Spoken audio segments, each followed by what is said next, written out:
Well, look before you leap. Anyway, joining me is Lanny Davis, former special counsel of President Clinton. He's also the author of Scandal, How Gotcha Politics is Destroying America. And Terry Jeffrey, editor of Human Events. And Mike Allen, White House correspondent for Time Magazine. Mike, welcome back to the program. It's been a while. Terry Jeffrey, let me begin with you.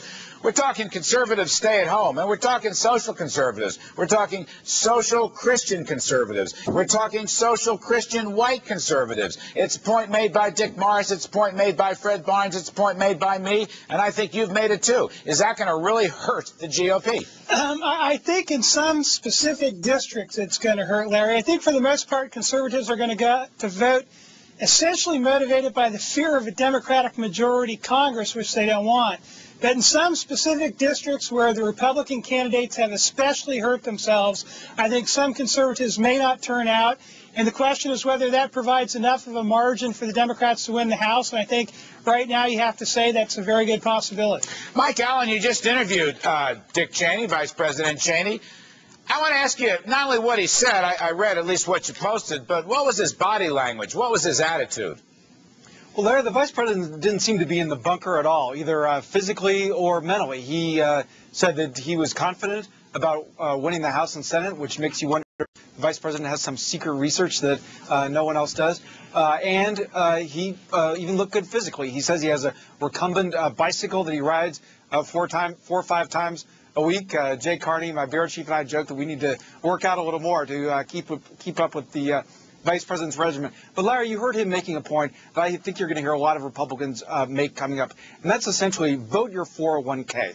Look at the Dow 12,000 today. Yeah. Great news for the booyah crowd. The Bush-Hastert boom people are talking about. On the other side, you're hearing what Terry Jeffrey's alluding to, and that is you hear the president, the vice president on the stump, a lot on conservative radio, defining the possibly House Speaker Nancy Pelosi. Larry, you're hearing a lot about San Francisco values, a lot about a secret plan to raise the gas tax, essentially telling people, can you overlook the shenanigans in Washington to protect your pocketbook? You're the only guy I've been able to get to talk about the 401k crowd, which I call the investor class. They are the likeliest voters in recent elections. I think they are the last best hope of the Republican Party. Regrettably, I know that President and Vice President are talking a little bit on taxes, Mike, but they're not really emphasizing it nearly enough, although Cheney mentioned it in your interview. Now, Lanny Davis, let me go to you, because you and I are probably going to disagree. We've seen this clip of President Clinton mock the tax cuts and mock terrorism. He says that Republicans would have you believe that Democratic tax hikes will drive you to the poorhouse, and on the way, you're going to pass a terrorist on every corner. Now, Lanny, if that clip gets around and people hear it, that is going to hurt Democrats. Look, there was a great piece in the Post today. I don't know, Mike, whether it was your piece or not about Kansas, but the piece is about the peeling off from the Republican Party conservative base of traditional conservatives who are social moderates in the state of Kansas.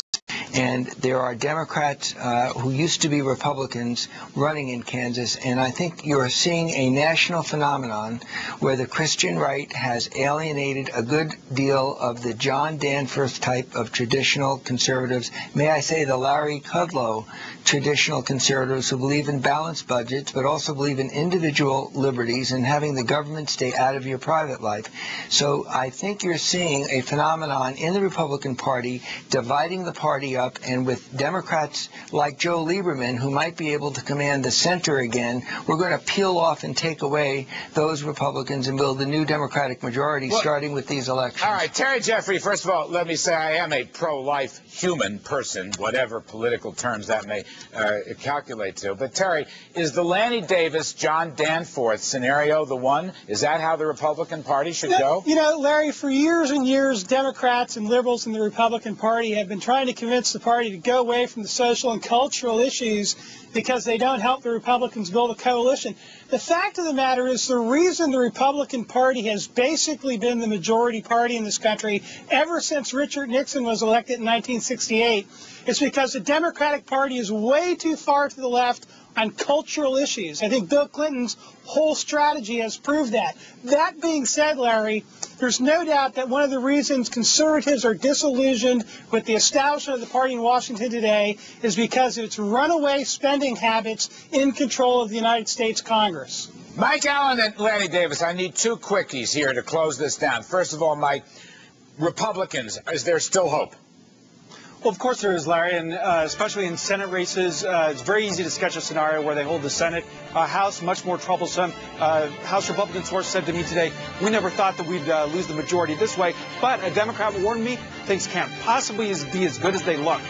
Larry, got about 7 seconds. What's the Democratic message? 6 seconds. Iraq, Iraq, Iraq. You cannot deny the mess in Iraq that George Bush got us into. Unfortunately, on that point, I tend to agree with Lanny Davis. All right. Guys, I'm sorry we didn't have more time. You were great. Come back again. Lanny, Terry Jeffrey, Mike Allen, appreciate it very much.